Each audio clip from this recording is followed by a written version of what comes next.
మంచిర్యాల సభలో సీఎం రేవంత్ రెడ్డిపై చెన్నూరు మాజీ ఎమ్మెల్యే బాల్క సుమన్ చేసిన వ్యాఖ్యలపై కాంగ్రెస్ శ్రేణులు బగ్గుమన్నాయి. అయితే జిల్లా వ్యాప్తంగా ఆందోళన వెల్లువెత్తుతున్నాయి. ఆదిలాబాద్ జిల్లా కేంద్రంలోని ఎన్టీఆర్ చౌక్ యువజన కాంగ్రెస్ జిల్లా అధ్యక్షులు చరణ్ గౌడ్ ఆధ్వర్యంలో బాల్క సుమన్ ఫ్లెక్సీని దహనం చేసి నిరసన వ్యక్తం చేశారు. కేసీఆర్ కుటుంబం బానిస అంటూ నినాదాలతో హోరెత్తించారు.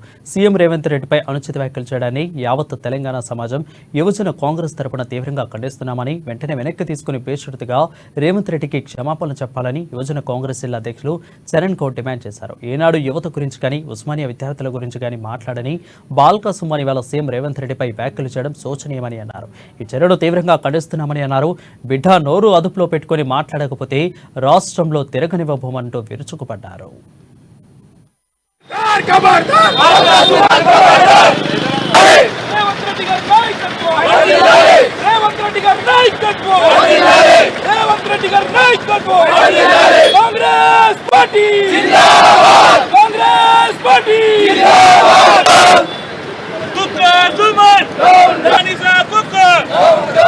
గౌరవనీయులైన రాష్ట్ర ముఖ్యమంత్రి రేవంత్ రెడ్డి గారిపై ఒక బానిసైన టిఆర్ఎస్ పార్టీకి ఒక బానిసైన బాల్క సుమన్ ఏదైతే అసభ్య పదజాలతో రేవంత్ రెడ్డి గారిపై విమర్శ చేశారో దీని ఆదిలాబాద్ యువజన కాంగ్రెస్ తీవ్రంగా ఖండిస్తుంది. అందులో భాగంగా ఈరోజు నిరసనగా ఎన్టీఆర్ చౌక్లో ఆదిలాబాద్ జిల్లా కమిటీ ఆధ్వర్యంలో అటు బోత్ ఆదిలాబాద్ యువజన కాంగ్రెస్ నాయకులతో ఈరోజు ఆయన ఫ్లెక్స్ని దహనం చేసి ఈరోజు నిరసన తెలపడం జరిగింది. సుమన్, నీకు కనీసం సిగ్గుందా?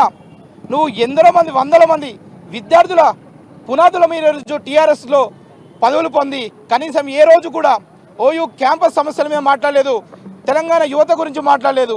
ఈరోజు అధికారం పోయిందని పిచ్చిలేసి కుక్కలాగా ఈరోజు రేవంత్ రెడ్డి గారిపై ఏదైతే నువ్వు అసభ్య పదజాలతో మాట్లాడినావో ఈరోజు తెలంగాణ రాష్ట్రం అందరూ కూడా నేను చూయికొట్టే పరిస్థితి ఉంది. ఇప్పటికైనా నువ్వు క్షమాపణ చెప్పు రేవంత్ రెడ్డి గారికి, లేకపోతే ఎక్కడ కూడా నియోజకవర్గంలో తిరగకుండా తెలంగాణ రాష్ట్రంలో కూడా ఎక్కడ కూడా యువజన కాంగ్రెస్ నిన్ను అడుగు పెట్టనియరని ఈ సందర్భంగా తెలియజేస్తూ, లేని పక్షంలో మేము తీవ్ర నిరసన కూడా సిద్ధమని ఈ సందర్భంగా తెలియజేస్తున్నాం.